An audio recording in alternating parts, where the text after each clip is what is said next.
नमस्कार। जरा सोचिए, हर रोज हमारी आंखों के सामने दर्जनों प्रजातियां हमेशा हमेशा के लिए गायब हो रही हैं। नहीं, ये कोई साइंस फिक्शन फिल्म की कहानी नहीं है। ये वो सच्चाई है जो अभी इसी पल हमारे चारों तरफ हो रही है। इसी को कहते हैं छठा महाविनाश। और ये शायद हमारे समय की सबसे बड़ी चुनौतियों में से एक है। चलिए समझते हैं कि ये हो क्यों रहा है और इसका मतलब क्या है। देखिए, धरती के 4.5 अरब साल के लंबे इतिहास में ऐसा नहीं है कि ये पहली बार हो रहा है। हम सब ने डायनासोर के खत्म होने की कहानी तो सुनी ही है। असल में उसके जैसे 5 बड़े महाविनाश पहले भी हो चुके हैं, जिन्होंने इस प्लैनेट पर जिंदगी का नक्शा ही बदल कर रख दिया। लेकिन इस बार कुछ अलग है, बहुत अलग। ये जो छठा महाविनाश है ना, ये पिछले सभी विनाशों से 2 मामलों में बिल्कुल अलग है। आइए थोड़ा और गहराई से जानते हैं कि ये इतना अनोखा और सच कहें तो इतना ज्यादा चिंताजनक क्यों है। पहला और सबसे बड़ा फर्क, वजह। पहले के जो 5 महाविनाश थे वो कुदरती वजहों से हुए थे, जैसे कि ज्वालामुखी फटना, कोई बहुत बड़ा एस्टेरॉयड आके टकरा गया या फिर कोई हिमयुग आ गया। लेकिन ये छठा महाविनाश, ये लगभग पूरी तरह से हमारी यानी इंसानों की वजह से हो रहा है। और दूसरा सबसे बड़ा फर्क है इसकी रफ्तार। वैज्ञानिक मानते हैं कि आज प्रजातियों के खत्म होने की जो स्पीड है वो नॉर्मल से 100 से लेकर 1000 गुना ज्यादा तेज है। मतलब इतनी तेजी से धरती ने लाखों सालों में प्रजातियों को खत्म होते हुए नहीं देखा। ये आंकड़ा सच में होश उड़ाने वाला है और हमें इस संकट की गहराई बताता है। तो सवाल ये उठता है कि आखिर हम इंसान ऐसा क्या कर रहे हैं जो इस तबाही की जड़ में है। चलिए इसकी 5 सबसे बड़ी वजहों को एक-एक करके समझते हैं। सबसे पहली और शायद सबसे बड़ी वजह है प्रजातियों के घर को तबाह करना। खेतीबाड़ी के लिए जमीन चाहिए, शहर बढ़ रहे हैं, इंडस्ट्री लग रही है और इसके लिए हम लगातार जंगल, तालाब और घास के मैदानों को साफ करते जा रहे हैं। अब सीधी सी बात है, जब किसी जानवर या पौधे का घर ही नहीं बचेगा तो वो रहेगा कहाँ। दूसरी बड़ी वजह है क्लाइमेट चेंज। हम कोयला, पेट्रोल, डीजल जैसे फॉसिल फ्यूल जला रहे हैं, जिससे हमारी धरती गर्म होती जा रही है।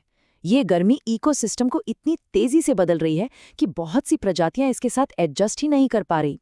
सोचिए, आर्कटिक की बर्फ पिघल रही है और पोलर बेयर का पूरा अस्तित्व ही उस बर्फ पर टिका है। तीसरी वजह है रिसोर्सेज का हद से ज्यादा इस्तेमाल।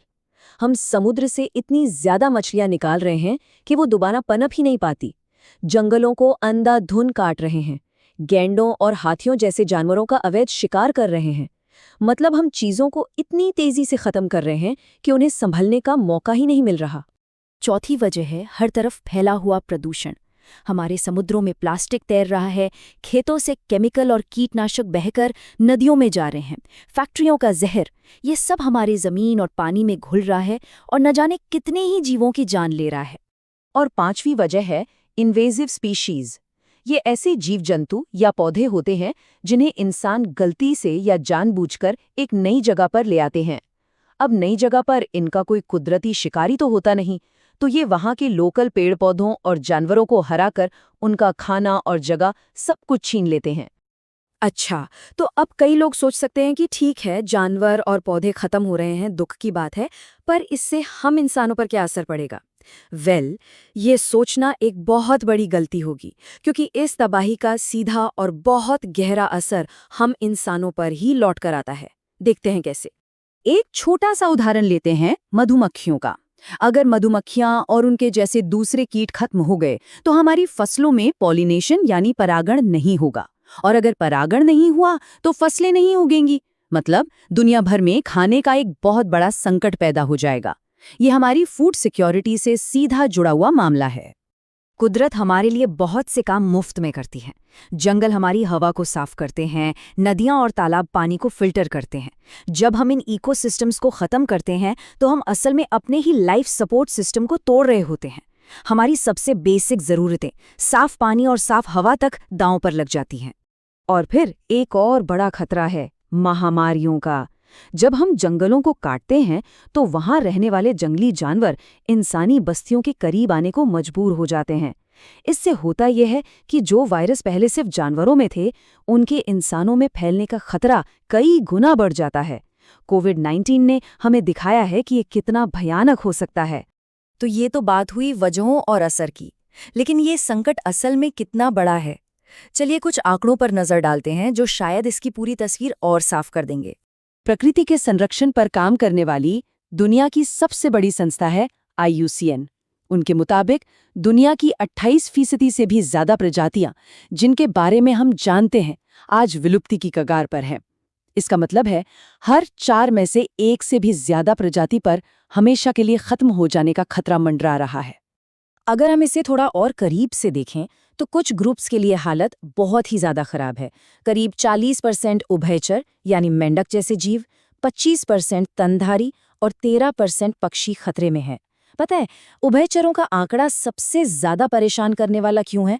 क्योंकि उन्हें पर्यावरण की सेहत का सबसे अच्छा इंडिकेटर माना जाता है।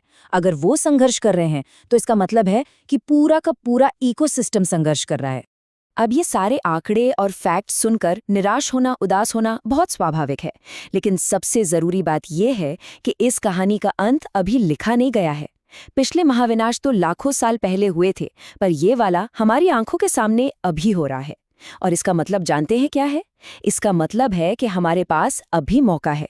जी हाँ, सबसे अहम बात यही है कि भविष्य तय नहीं है, क्योंकि ये तबाही कोई एक दिन में हुई घटना नहीं है। ये एक प्रोसेस है जो चल रहा है, और इसीलिए हम इंसानों के पास अब भी वक्त है और मौका भी है कि हम इसकी रफ्तार को धीमा करें और इसके सबसे बुरे असर से बचें। तो सवाल है, हम कर क्या सकते हैं? देखिए, इसके लिए हमें हर लेवल पर काम करना होगा। सरकारों को वाइल्ड लाइफ बचाने के लिए ठोस कदम उठाने होंगे, जैसे नेशनल पार्क बनाना। हमें प्रदूषण में, खासकर प्लास्टिक और केमिकल प्रदूषण में भारी कमी लानी होगी। और हाँ, हमें अपने लेवल पर भी एक सस्टेनेबल लाइफस्टाइल अपनानी होगी। कम चीज़ें इस्तेमाल करना, रिसाइकिल करना और उन कंपनियों को सपोर्ट करना जो पर्यावरण की परवाह करती हैं। तो आखिर में ये एक बहुत बड़ा सवाल हमारे सामने खड़ा है। ये कहानी हमारी आंखों के सामने लिखी जा रही है और हम सब इसके लेखक हैं। सवाल ये है कि हम मिलकर इस कहानी का अंत कैसे लिखेंगे? क्या हम वो पीढ़ी बनेंगे जिसने सब कुछ खत्म होने दिया, या हम वो पीढ़ी बनेंगे जिसने इस खतरे को समझा और इतिहास का रुख ही बदल दिया? इसका जवाब हमारे आज के फैसलों पर निर्भर करेगा।